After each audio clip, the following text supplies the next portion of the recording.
নমস্কাৰ আজি আমি আলোচনা কৰিম পাঠ নম্বৰ 2 পৃথিৱী আকাৰ আৰু আকৃতি এই পাঠটো আমি প্ৰশ্ন উত্তৰসমূহ আলোচনা কৰিম আমাৰ প্ৰথম প্ৰশ্নটো কি দিছে আমি চাও প্ৰথম প্ৰশ্নটো আমাৰ আছে যে কৰ্কটকান্তি ৰেখা কাক বোলে কৰ্কটকান্তি ৰেখা কাক বোলে আমি চাবলৈ যাওঁতে আমি আগে পৃথিৱীখনৰ বিষয়ে চমুকৈ চাই লওঁ যে কি হয় এটো হৈছে আমাৰ পৃথিৱীখনৰ কি হয় আমি জানো যে সমতল দুভাগ কৰিছে বিষুৱ ৰেখাৰ পৰা যেতিয়া আমাৰ উত্তৰলৈ ইয়াত আমাৰ এই ডখৰলৈকে অৰ্থাৎ 3 ডিগ্ৰী 23.5 ডিগ্ৰী এডোখৰ আছে আমাৰ কৰ্কটকান্তি ৰেখাডালে গতিকে আমাৰ উত্তৰটো হ'ব ইয়াত যে বিষুৱ ৰেখাৰ উত্তৰ ফালে থকা 23.5 ডিগ্ৰী উত্তৰ অংশায়ক ৰেখাডালক আমি কৰ্কটকান্তি বুলি কওঁ তাৰ পিছৰ প্ৰশ্নটো আছে তাপমণ্ডল তিনিটা কি তাপমণ্ডল তিনিটা আছে গ্ৰীষ্মমণ্ডল নাতিশীতোষ্ণমণ্ডল আৰু শীতমণ্ডল এই তিনিটা কেনেকৈ হ'ল তাকো আমি এবাৰ চাই লওঁ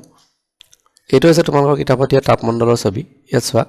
এডোখৰ আছে নাতিশীতোষ্ণমণ্ডল এডোখৰ আছে নাতিশীতোষ্ণমণ্ডল অৰ্থাৎ নাতিশীতোষ্ণমণ্ডল আমি কি পালো একটা ঠিক তেনেকৈ আমাৰ গ্ৰীষ্মমণ্ডল দুটা ঠাইত আছে এডোখৰ গ্ৰীষ্মমণ্ডল এডোখৰ আমাৰ 2 গতিকে ইয়াত শীতমণ্ডল আছে ইয়াত আমাৰ শীতমণ্ডল আছে গতিকে আমাৰ কিমান হ'ল এইটো 3 গতিকে আমাৰ তাপমণ্ডল কেইটা হ'ব 3টা হ'ব ইয়াৰ পিছৰ প্ৰশ্নটো আছে অক্ষৰেখা কাক বোলে বিষুৱ ৰেখাৰ সমান্তৰালকৈ ক্ৰমে উত্তৰলৈ আৰু দক্ষিণলৈ কিছুমান বৃত্তাকাৰ ৰেখা কল্পনা কৰা হৈছে এইবোৰকে অক্ষৰেখা বোলে আমি যদি অলপ বুজিবলৈ হওঁ তেতিয়া আমি চাই লওঁ আমাৰ আছে পৃথিৱীখন এনে ধৰণৰ আৰু ইয়াৰ যিডাল মাজৰ যিডাল ৰেখা আছে পৃথিৱীখন সমানে ভাগ কৰিছে অৰ্থাৎ ইফালে যিমান দূৰ আছে ইফালে সমানে আছে গতিকে এই সমানে ভাগ কৰা এই ৰেখাটো আছে বিষুৱ ৰেখা ইয়াৰ লগত যিবিলাক ৰেখা সমান্তৰালকৈ আছে উত্তৰ ফালে হওক বা দক্ষিণ ফালে হওক ইয়াতে সমান্তৰালকৈ আছে কাৰ লগত বিষুৱ ৰেখাৰ লগত গতিকে সমান্তৰালকৈ বিষুৱৰ লগত থকা ৰেখাবোৰ হৈছে আমাৰ অক্ষৰেখা তাৰপিছত আছে দ্ৰাঘিমা ৰেখা কাক বোলে পৃথিৱীৰ উপৰিভাগৰ কোনো স্থায়ী অৱস্থা নিৰ্ণয় কৰিবলৈ অক্ষাংশৰ উপৰিও উত্তৰ মেৰু আৰু দক্ষিণ মেৰু সংযোগী কিছুমান কাল্পনিক ৰেখাৰ সহায় লোৱা হয় এই ৰেখাবোৰক দ্ৰাঘিমা ৰেখা বোলা হয় দ্ৰাঘিমা ৰেখা হ'ল পৃথিৱীখন আমাৰ ঘূৰণীয়া গতিকে পৃথিৱীখনৰ কি হয়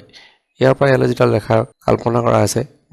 দীঘে লম্বভাৱে এই ৰেখাবোৰক কোৱা হয় আমাৰ দ্ৰাঘিমা ৰেখা ইয়াৰ পিছৰ প্ৰশ্ন আছে গ্ৰীষ্মমণ্ডলৰ আটাইতকৈ অধিক উষ্ণ কিয় হয় গ্ৰীষ্ম মানে আমি জানো গৰম আৰু কি কাৰণে হয় বুলি কৈছে সূৰ্যৰ পোহৰ ইয়াত পোনপটীয়াকৈ পৰে এতিয়া আমি বুজিবলৈ হওঁ আমাৰ এইটো হৈছে সূৰ্য যদি আৰু পৃথিৱীখনত যদি আমি ধৰি লওঁ এইখন হ'ল আমাৰ পৃথিৱী আমি যদি কৰো যে সূৰ্যৰ পোহৰ ইয়াৰ পৰা যদি পৃথিৱীত পৰিবলৈ হয় এইডোখৰ আমাৰ ওচৰ হৈছে আৰু পোনপটীয়া হৈছে আৰু এইডোখৰ আমাৰ কি হৈছে দূৰ হৈছে গতিকে য'ত পোনপটীয়া হ'ব আৰু ওচৰ হ'ব তাত আমাৰ সদায় গৰম বেছি হ'ব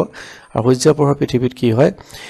যিডোখৰ ঠাইত পোনপটীয়াকৈ পৰে সেই ঠাইডোখৰ গৰম হোৱাৰ কাৰণে সেই মণ্ডলটো হৈছে আমাৰ গ্ৰীষ্মমণ্ডল উত্তৰ লিখিব লাগিব বিষুৱ ৰেখাৰ দুইফালে কৰ্কটকান্তি আৰু মকৰকান্তি ৰেখাৰ মাজত বছৰৰ প্ৰায়ভাগ সময়তে সূৰ্যৰ ৰশ্মি প্ৰায় পোনপটীয়া হৈ পৰে ফলত এই অঞ্চলৰ উষ্ণতা যথেষ্ট বেছি হয় বিষুৱ ৰেখা কোনটো তাপমণ্ডলত অৱস্থিত আমি জানো বিষুৱ ৰেখা গ্ৰীষ্মমণ্ডলত অৱস্থিত গ্ৰীষ্মমণ্ডল তাপমণ্ডলত আমাৰ পৃথিৱীখন আৰু সোঁমাজত হৈছে আমাৰ বিষুৱ ৰেখা আমাৰ উত্তৰৰ ফালেও আৰু এইফালে আমাৰ দক্ষিণৰ ফালেও এই ডোখৰ আমাৰ কি হয় গৰম হয় গতিকে এই মণ্ডলটো আমাৰ গ্ৰীষ্মমণ্ডল হয় গতিকে বিষুৱ ৰেখা ইয়াৰ মাজত আছে গতিকে আমাক সুধিছে যে বিষুৱ ৰেখা কোনটো তাপমণ্ডলত অৱস্থিত গতিকে গ্ৰীষ্মমণ্ডলত আমাৰ বিষুৱ ৰেখা অৱস্থিত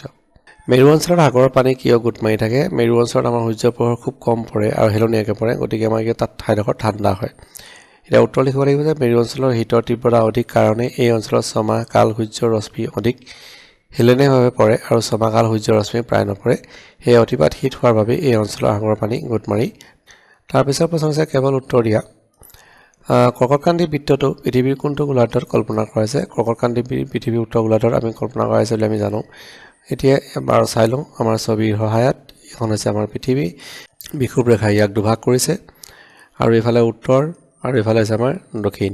এইডোখৰ আমি উত্তৰ গোলাৰ্ধ বুলি কওঁ এই গোটেই সম্পূৰ্ণ ঠাইডোখৰ আৰু এইডোখৰ আমি কওঁ দক্ষিণ গোলাৰ্ধ আৰু কৰ্কটকান্তি যিহেতু এইডোখৰত আছে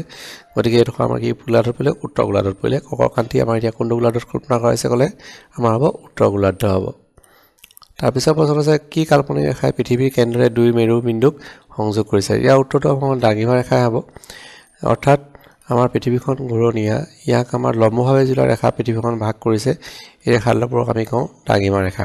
আৰু যিডাল মাজত আছে এইডাল কোৱা আমি মান দ্ৰাঘিমা ৰেখা গোলকৰ কোনটো ফালে উত্তৰ মেৰু থাকে আমি জানো যে উত্তৰ দিশ থকাটো হৈছে আমাৰ উত্তৰ মেৰু গতিকে গোলকৰ উত্তৰ ফালে আমাৰ কি থাকিব উত্তৰ মেৰু থাকিব বিষুৱ ৰেখাৰ অক্ষাংশ কিমান আমি জানো যে বিষুৱ ৰেখাই পৃথিৱীৰ সোঁমাজত দুভাগ কৰিছে গতিকে তাৰ অক্ষাংশ আমাৰ 0 ডিগ্ৰী হ'ব তুমি কোন গোলাৰ্ধৰ বাসিন্দা মানে গ্লোবত চাবা পৃথিৱীৰ মেপত চাবা আমি আছো উত্তৰ গোলাৰ্ধত আছো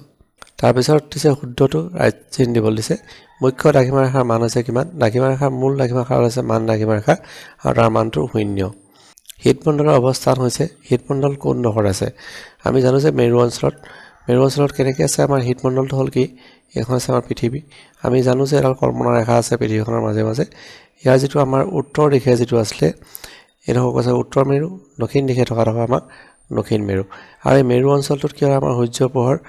কম পৰে এইফাল পৰা সূৰ্যৰ পোহৰ আমাৰ কম পৰে প্ৰায় হেলনীয়াকৈ পৰে গতিকে ঠাণ্ডা হোৱাৰ কাৰণে এইডোখৰ কি আছে আমাৰ শীতমণ্ডল বুলি কোৱা হৈছে আৰু এইটো আমি ক'লো যে এইডোখৰ মেৰু বুলি কওঁ উত্তৰ মেৰু দক্ষিণ মেৰু গতিকে শীতমণ্ডলৰ অৱস্থান হৈছে আমাৰ মেৰু অঞ্চল পিছৰ প্ৰশ্ন আছে বিষুৱ ৰেখাৰ পৰা কিমান ডিগ্ৰী অক্ষাংশত মকৰক্ৰান্তি পোৱা যাব বিষুৱ ৰেখাডাল আমাৰ আছে পৃথিৱীৰ সোঁ মাজত 0 ডিগ্ৰীত গতিকে মকৰক্ৰান্তি হৈছে আমাৰ দক্ষিণৰ ফালে দক্ষিণ অক্ষাংশত মকৰক্ৰান্তি 1 ডিগ্ৰী অন্তৰে দ্ৰাঘিমা ৰেখাৰ মুঠ সংখ্যা হ'ব কিমান উত্তৰ হ'ব আমাৰ 360 হ'ব কি কাৰণে হ'ব সেইটো আমি বুজি লওঁ যে আমাৰ আছে এখন এইটো হৈছে বৃত্ত তোমালোকে বৃত্ত হিচাপত বুজি লোৱা বৃত্তটোৰ যদি তোমালোকে চোৱা ইয়াৰ মানটো আছে আমাৰ কিমান 360 ডিগ্ৰী হয় সাধাৰণতে বৃত্ত এটা গতিকে যদি আমি 1 2 3 4 5 6 7 8 যদি যাবলৈ হয় ডিগ্ৰী যাব কিমান আমাৰ বৃত্তটো আমাৰ কিমান থাকে 360 ডিগ্ৰী হ'ব গতিকে আমাৰ কি হ'ব মূল আমাৰ কিমান হয় ইয়াৰ হৈছে 1 ডিগ্ৰী অন্তৰত দ্ৰাঘিমাৰ মূল সংখ্যা হ'ব আমাৰ কিমান 360 ডাল হ'ব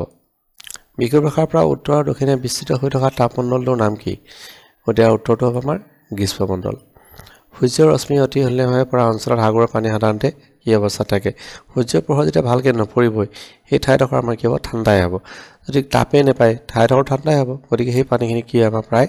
বৰফ হৈ থাকে উত্তৰ হ'ব সূৰ্যৰ ৰশ্মি অতি হেলনীয়াভাৱে পৰা অঞ্চলত সাগৰৰ পানী সাধাৰণতে গোট মাৰি বৰফ হৈ থাকে